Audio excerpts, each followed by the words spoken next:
बीतल बात बा कारिक महाराज सतयुग के देवता रहा मैं सत्यपड़ा के राज प्रवली में समझेला ये मैं सत्यपड़ा सुतल नहीं तोरा कोड़ा गोदी में लाली से परंपर चार को सपना बड़ा भारी इतना बात सुन के मैं सत्य की कहलखी बउआ कारिक महाराज के बात सुन के मैं सत्यपड़ा बोली बोल के कहिया है तो कमने सपन में हमरा हो कोरा दे खाला हमरा हो कोरा दे खाला बेटा ही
बउआ कारिक महाराज हे मैं सत्य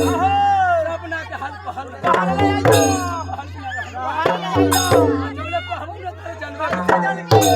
बउआ कारिक मैं सत्य के कह आता पहिला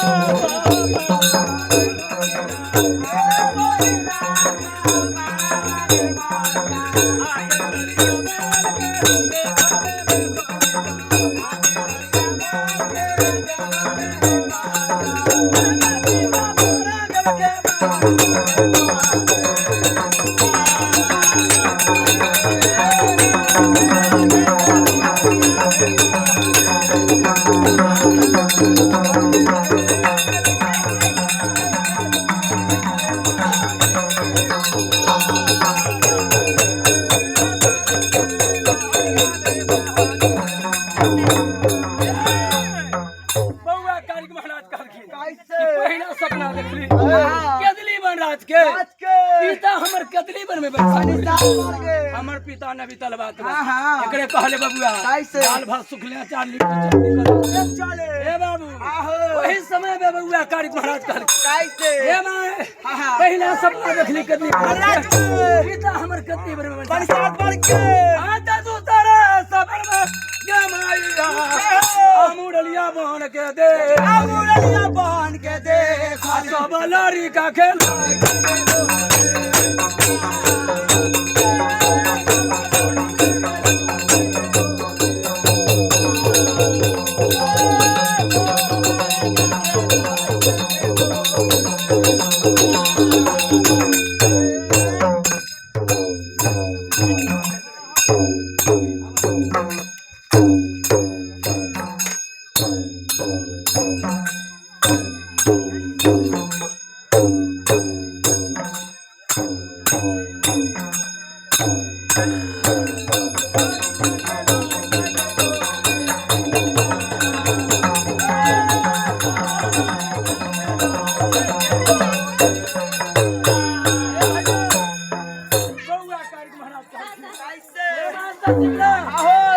दूसर सपना देखली मुरली मैदान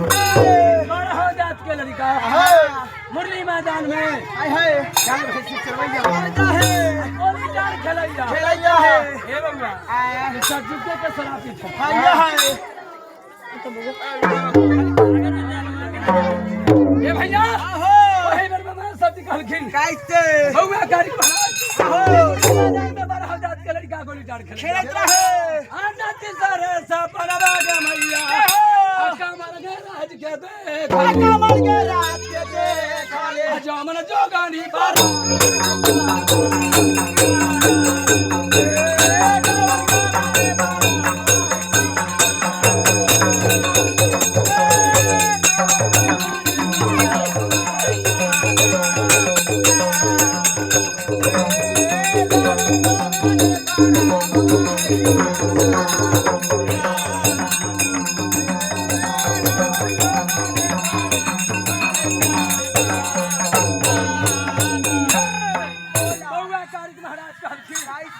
राज कावर के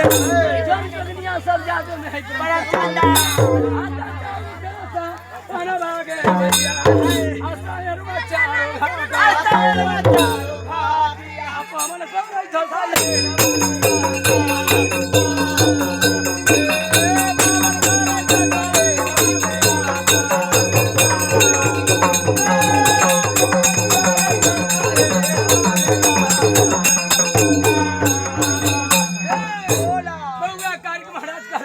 सपना देखे सारा चारों घाट पवन कराई बस अगर बउआ की कर के कैसे बउआ कारिक महाराज बोली बोल के आटा हाथिया सब पूजा लागे मैया हमर बाटिया पूजा अमर बाटिया पूजा पूजा मैया के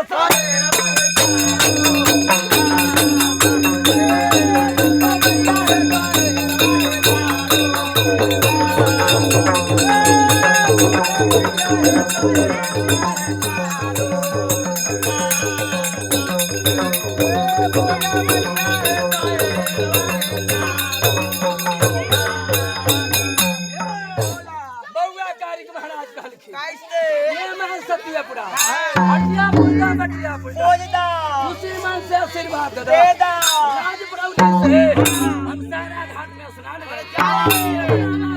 बउआ का माय सती उधर की कैसे माय सती लड़की दे हाथ तू गावा बना हमर लारी का अमर लारी का होना कैसे जाए बसा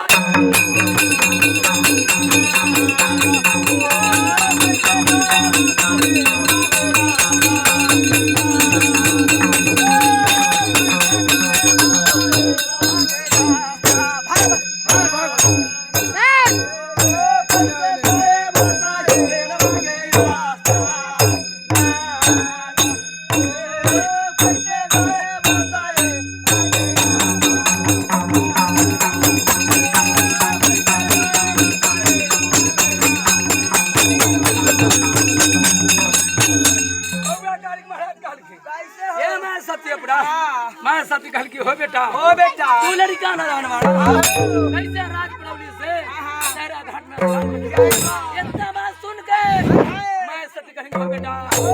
3 दिन का जला माता है नाड़ पुरेन तो हर लागा तोहर न बितर बात ए बउआ का जानी तोहर बाबूजी अब किचर के बुद्धि से भेट सारा बुद्धि ठेवना में तारा ए बउआ मैं सतगल की बेटा 3 दिन के तू जला माता नाड़ पुरेन तो हर लागा वैसे राजपुरोहित से सारा घाट में सुना इतना बात सुन के हमारे सती बउआ के घर खीर कैसा हो दादा नो तो कहबे हमर के पीछे हमर को तो न बुझा अनही माना बैबा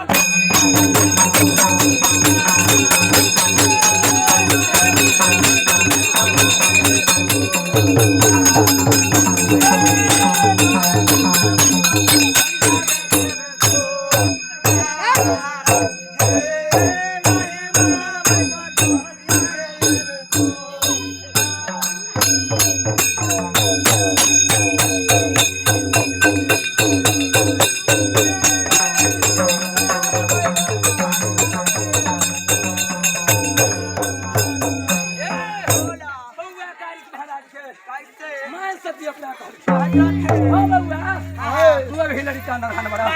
कैसे राजप्रभु से सारा घाट इतना बात सुन के मैं बउआ गाड़ी महाराज कतना कहबा कतना बुझाबा कतना तोहर मैं सती की कहल की कैसे हां तोरा तो जला मारा होबे आता हो तो पकालिया अनैया पर गेल बाजी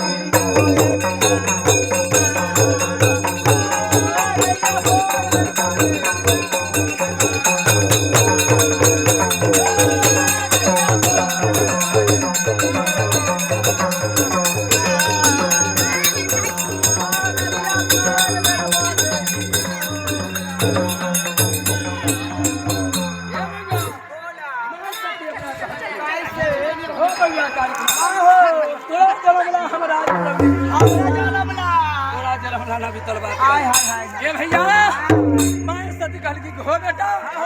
12 बरस सम्राट प्रभु में रह गली राजप्रभु में हमरा बाझे नाम पर है तोहर न बीतल बात बा राजप्रभु में 12 जात के लोग हमरा हंस के निहाल हे बच्चा मैं सतगल की हो बेटा तुरा जलमला बड़ा तब कलिया बड़ा हाथ गंगा तो निहाल आई हो बेटा असुर जागोरला आटे काले लिए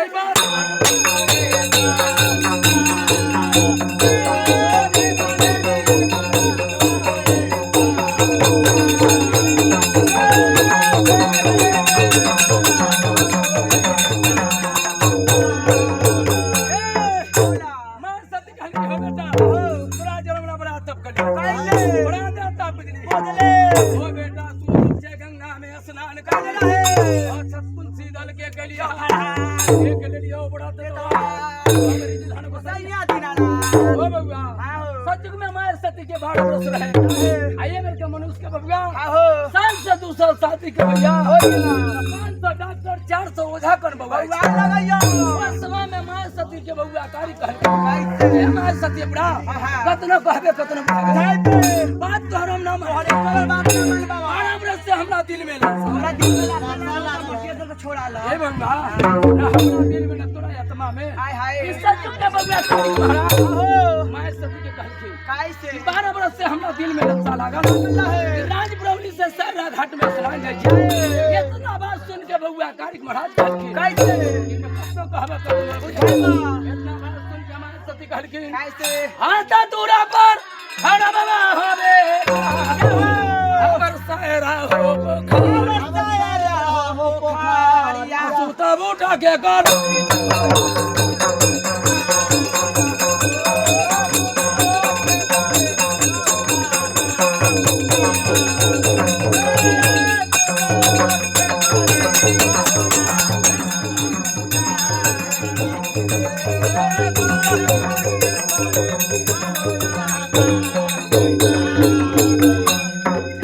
दुआरा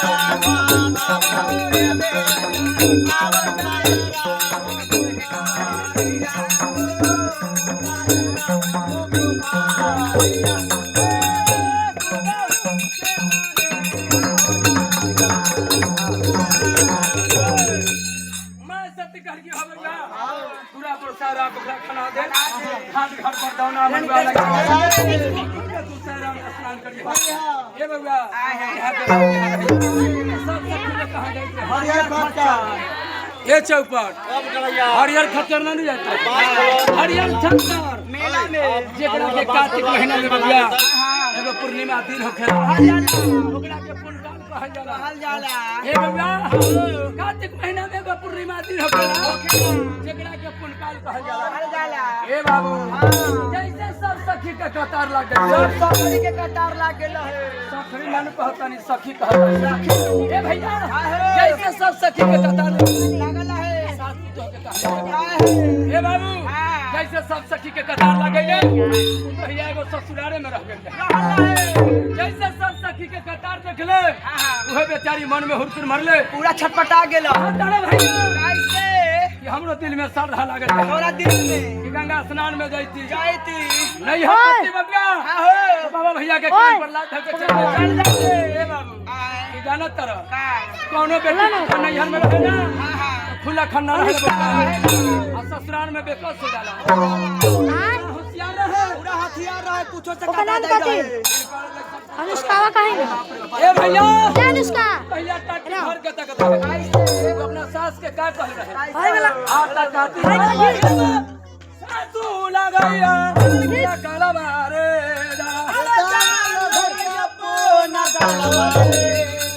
अजान